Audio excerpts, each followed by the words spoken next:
Hello, today we're going to explore a mysterious murder case that once shook the entire country of Italy. The story takes place in Pavia province, northern Italy, a region renowned for its shoe industry, famously called the shoe capital. To the west of Pavia lies a small town named Garlasco, about 25 miles from Milan. Garlasco is an ancient town with charming churches and a peaceful life home to fewer than 10,000 people. A place where one would never expect a murder to occur. But in 2007, a horrifying crime took place in Garlasco, sending shockwaves across Italy. The case went through multiple trials, but left behind many unresolved questions and controversies. So what really happened in this small town? Let's rewind the clock to August 13th, 2007. It was a sweltering Monday, the sun scorching the ground. At this time of year, residents of Garlasco usually had less work, with many choosing to go on vacation. The streets were quiet, with only a few pigeons leisurely pecking under the blazing sun. At 1:50 p.m., the local emergency medical center received a sudden distress call. On the other end was a panicked man speaking in a mix of broken English. "I love you since those shits, and this was hard to help me in charge." The call lasted nearly a minute, with the man claiming that his girlfriend was under attack at home and that the situation was critical. Recognizing the seriousness of the case, the dispatcher immediately sent an ambulance to the scene and alerted the police. Soon after, both police cars and the ambulance rushed to the address the man had given, 29 Giovanni Pascoli Street. However, there was no number 29 on the street. After verification, they discovered the correct address, 8 Giovanni Pascoli Street. It was a two-story house with a reddish-brown tiled roof, a small yard adorned with flowers and potted plants. When the police arrived, the gate was wide open. Stepping inside, they saw the front door slightly ajar. The officers immediately pushed it open and entered. Right in the ground floor living room, on the floor, they found a pair of white slippers, a tipped-over flower stand, and an upside-down plate. Moving deeper near the staircase leading to the second floor, the police noticed a trail of blood extending all the way to the basement entrance. Beside the door stood a small cabinet, on top of which sat a landline phone and various small items. Splattered blood stained the walls as well. Following the trail down the basement stairs, the officers encountered a horrifying scene. They found a woman in a pink nightgown lying face down on the stairs, head pointing downward. Upon inspection, the woman showed no signs of life. Her left hand clutched a few strands of hair with some unidentifiable debris under her nails. The basement lights were still on, illuminating the blood-stained stairs, creating a truly grim scene. Back in the living room, the TV was still on, with a box of cereal and a pack of cookies on the sofa. Upstairs in a bedroom, the bedding remained messy, suggesting the occupant had just woken up and hadn't had time to tidy. This was the bedroom of the unfortunate victim. After inspecting the scene, the police found no weapon, no missing belongings, and nothing of value stolen. All windows except the kitchen window, which was open, were closed and secure. There were no signs of forced entry. Based on the victim's attire, the police suspected the crime was committed by someone she knew. They theorized that the victim might have welcomed a familiar person that day and was suddenly attacked while completely unprepared. After the crime, the perpetrator took the weapon and left the scene. The victim was Chiara Poggi, 26 years old, the eldest sibling with one younger brother. Chiara had graduated from college 2 years earlier and was currently working at a company in Milan. At the time of the incident, Chiara's parents and brother were away on vacation, leaving Chiara alone at home. The police tracked down the man who had called the emergency center. His name was Alberto Stasi, 24, a university student. Alberto and Chiara had been dating for 4 years in a stable relationship. However, they were very private and didn't want to reveal their relationship to either family. So, whenever Chiara's parents were home, Alberto never visited. Alberto also lived in Garlasco, his house less than 1.25 miles from Chiara's. According to Alberto, around 9:45 a.m. that morning, he tried calling Chiara's cell phone, but no one answered.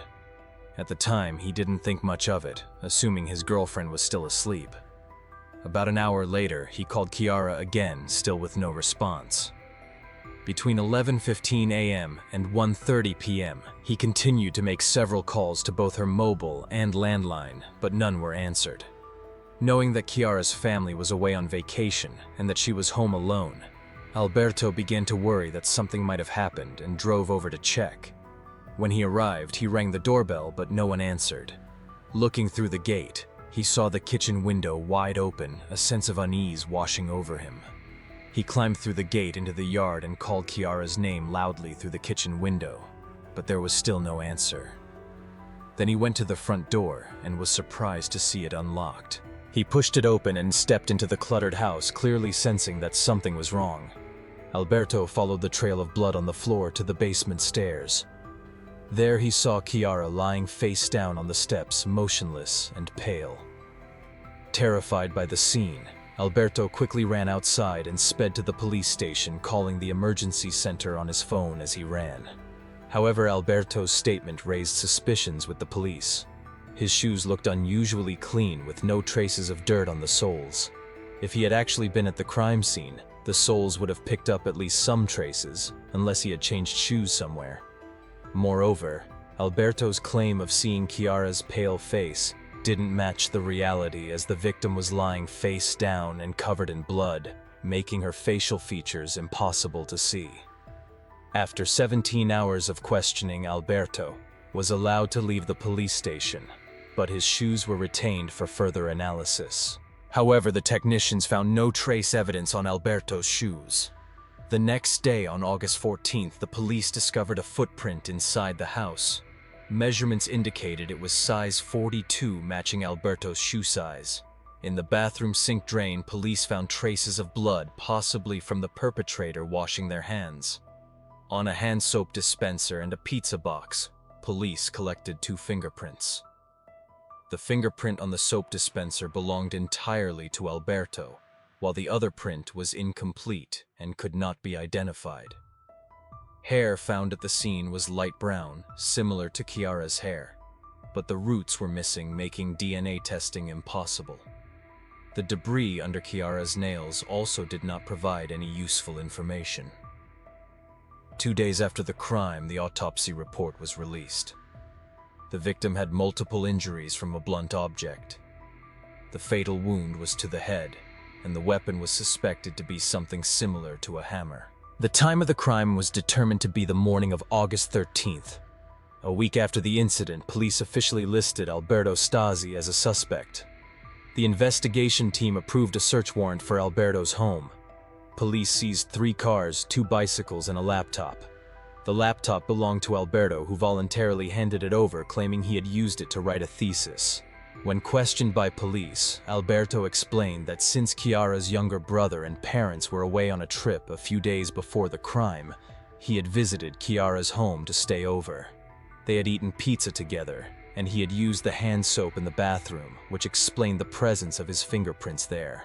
Police tried to find a motive for Alberto, but there was no evidence of any romantic conflict between them. Friends of both reported that their relationship was very good and had never seen them argue. A neighbor living next to Chiara's home provided a crucial clue. He said that around 9:10 a.m. on the day of the crime, he saw a black women's bicycle with a black basket parked in front of Chiara's gate. By around 10:20 a.m., that bicycle had disappeared. When the police asked if he had seen any automobiles parked in front of Chiara's house that morning, since Alberto claimed he had driven there, he said he had not seen any automobiles. Because there were no surveillance cameras around the crime scene, police could not determine whether Alberto had ridden a bicycle or driven to Chiara's house that morning. In fact, Alberto owned a black women's bicycle without a basket in front, unlike the neighbor's description, so police did not seize that bicycle. Among the 2 bicycles seized at Alberto's home, police found Chiara's DNA on the pedal of a maroon men's bicycle. When questioned about this, Alberto claimed that Chiara had previously used the maroon bicycle, and her DNA might have been transferred unintentionally. However, police found this explanation forced because even invisible DNA would normally transfer only to the seat or handlebars, not the pedals. DNA on a pedal is highly unlikely, but if Alberto, after killing his girlfriend, had blood on his shoe soles and then pedaled away, it would make more sense. A month after the crime, the Vigevano Public Prosecutor's Office filed a request with the judge to arrest Alberto, which was approved.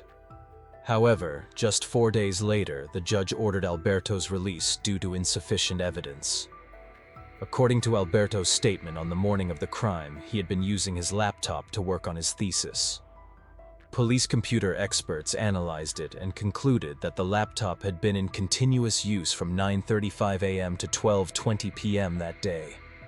Notably, Chiara's home had an anti-theft alarm system. It had been deactivated at 9:12 a.m. on the day of the crime, and only someone living in the house could turn it off. If anyone else tried, the alarm would have triggered. That day, all other members of Chiara's family were away, so the deactivation could only have been done by Chiara herself. The time, 9:12 a.m., became the last confirmed moment Chiara was alive. Unfortunately, critical data in Alberto's laptop memory had been lost, making it impossible to verify whether the laptop had been used between 9:12 and 9:35 a.m. Although Chiara's DNA was found on the bicycle pedal, it lacked hemoglobin, so it could not be confirmed as blood. Even without direct evidence proving Alberto was the perpetrator, the public prosecutor decided to charge him with murder. This promised to be a long and complex legal battle. During further evidence collection, computer experts discovered a hidden folder on Alberto's laptop. Inside were numerous sensitive photos and videos. Chiara's parents consulted a computer engineer who was Chiara's cousin. He hypothesized that on the morning of the crime, someone had used the laptop to upload a photo of Alberto and Chiara together at the beach. The user was not Alberto but Chiara because the photo had a date annotation, a habit of Chiara's. After killing Chiara, Alberto, fearing exposure, took the laptop home. Later, he unexpectedly discovered records of the photo upload and realized it could serve as an alibi, so he voluntarily handed the laptop over to the police. A year after the crime, the investigation made some progress. Experts, after analyzing the shape and distribution of bloodstains in the house, concluded that if Alberto had seen Chiara collapsed on the basement stairs, he would have had to walk to the basement door. During this movement, no matter how careful, Alberto's shoe soles would inevitably have been stained with blood. It should be noted that Italy's system for serious criminal trials usually applies a mixed court system overseen by the criminal court. The court consists of 2 professional judges and 6 lay judges, who are randomly selected from citizens meeting certain criteria. This system ensures judicial professionalism while incorporating ordinary citizens, a distinctive feature of the Italian justice system. In addition to the mixed system, Italy also allows for a summary trial. The Italian Code of Criminal Procedure provides for this process. Under it, the preliminary investigation can be skipped and hearings and trials are shortened. The presiding judge issues a verdict based on evidence provided by both parties, while preserving the right to appeal for both sides. Summary trials are only applied if the defendant clearly requests it. If convicted, the sentence is reduced by 1/3. Alberto's defense attorney argued that a summary trial would be advantageous for his client, so he requested the court to adopt this procedure, which was approved. 2 years after the crime, in December 2009, the case was brought to trial at the Vigevano court. The defendant, Alberto, was charged with murder. Under the summary trial procedure, only a single judge presided over the trial and issued the verdict. This format is also known as a trial by a sole judge. The prosecutor pointed out that from the very beginning, during the call to the emergency center, Alberto displayed unusual behavior. His voice was calm, completely unlike someone in panic. He even misremembered the house number where the crime occurred despite being the victim's boyfriend, which raised suspicion about his testimony. To the police, his statements contained multiple contradictions. Alberto claimed that on the morning of the crime he had made many calls to both Chiara's mobile and landline, but no one answered. However, according to Chiara's parents, their daughter always kept her phone on and rarely missed a call, unless of course she had already been attacked. Furthermore, all the windows in the house except the kitchen window were closed, which was unusual because Chiara did not have a habit of sleeping in late. After waking up, she usually opened windows for ventilation. It's possible that she was killed just after waking up. The photos and videos on Alberto's laptop might have caused a dispute between the two. They had argued over this, and the situation escalated. After committing the crime, the defendant did not hide his movements and took the laptop away from the scene. There was a significant amount of blood at the scene. If Alberto had entered the house that day, his shoe soles would certainly have left traces, and the victim's DNA would also appear on the bicycle pedals. The defendant's shoe size matched the footprints at the scene. In short, the defendant was the perpetrator facing the prosecutor's allegations. The defense attorney argued that one could not draw any conclusions from the defendant's voice during the phone call. Every person's psychology is different, and reactions to unexpected situations vary. The romantic relationship between the defendant and the victim had been kept secret from both families, so Alberto rarely visited Chiara's home unless her parents were away. Forgetting the house number was also normal. Regarding the phone signal, the distance from Chiara's house to the police station was less than 500 meters, very close. Moreover, while making the calls, Alberto was moving toward the station, making it entirely possible that his signal was picked up near the station. The reason Chiara did not answer was that the day before the crime, the two had a minor disagreement. She did not open the windows and stayed in her pajamas. Then, following her daily routine, she turned off the alarm system. As for the photos and videos on Alberto's laptop, they showed nothing serious, merely his personal interests. His relationship with Chiara was still very good. There was no evidence of conflict. According to the computer expert's report on the morning of the crime, Alberto had indeed used his laptop to work on his thesis. He opened the laptop at 9:35 a.m., accessed the photo folder a minute later to view it, and closed it 10 minutes afterward. At 9:57, he opened the photo editing section and uploaded the photo of him and his girlfriend at the beach, also annotating the date. At 10:05, he began watching videos. 12 minutes later, he opened the thesis folder and worked until 12:20 p.m. The absence of blood on the shoes was because the victim had already died that morning. The forensic report confirmed this. The defendant arrived at the scene in the afternoon, several hours after the crime, when the blood had dried, so it was normal that his shoes remained clean. The matching shoe size was just a coincidence. There was no evidence proving that the footprint belonged to him. The defense attorney continued to propose the theory that this was a break-in robbery. The perpetrator supposedly tricked the victim into opening the door, and during the theft, the victim was attacked. However, the police immediately dismissed this theory because the investigation showed no signs of forced entry at the scene. Valuable items were untouched. The theory was entirely baseless. After some time in court, the trial declared Alberto not guilty of murder, and he was released immediately. Disagreeing with the verdict, the public prosecutor appealed to a higher court. 2 years later, the appellate trial took place at the Milan Court of Appeals. After reviewing the case, the appellate court also declared Alberto innocent. The prosecution then appealed to the Italian Supreme Court, arguing that the appellate court had procedural errors. In the Italian justice system, the Supreme Court primarily examines the application of law and procedural compliance rather than reviewing the factual details of a case. The Supreme Court has the authority to annul previous judgments and order a retrial or issue a final ruling. After a comprehensive review, the Supreme Court found issues with the appellate court's ruling, making it difficult to confidently and reasonably declare innocence. Therefore, the Supreme Court annulled Alberto's not guilty verdict and ordered the appellate court to retry the case. The Supreme Court requested a re-examination of the hair found at the scene and the debris under the victim's fingernails. Before the retrial, the prosecution needed to verify the time of death. Computer activity data, biological traces on the bicycle pedals, and fingerprints on the soap dispenser in the bathroom to ensure all evidence was thoroughly substantiated. Additionally, the Supreme Court requested Alberto to present his black women's bicycle for comparison with the bike seen by the witness the morning of the incident. Ultimately, re-examining the victim's hair and fingernail debris yielded no new results. The witness could not confirm whether Alberto's black bike was the same one he had seen that morning. During the investigation, the prosecution noticed something significant. The bicycle pedal with Chiara's DNA was not the original pedal. The bike manufacturer confirmed this. The pedal might have been taken from another woman's bicycle in Chiara's house. Furthermore, experts analyzed a simulation of Alberto's movements at the scene and concluded that even if the blood had dried, he would have inevitably stepped in it. The probability that he did not step in blood was 0.38%. If he went to the stairs leading to the basement, the probability would be even lower.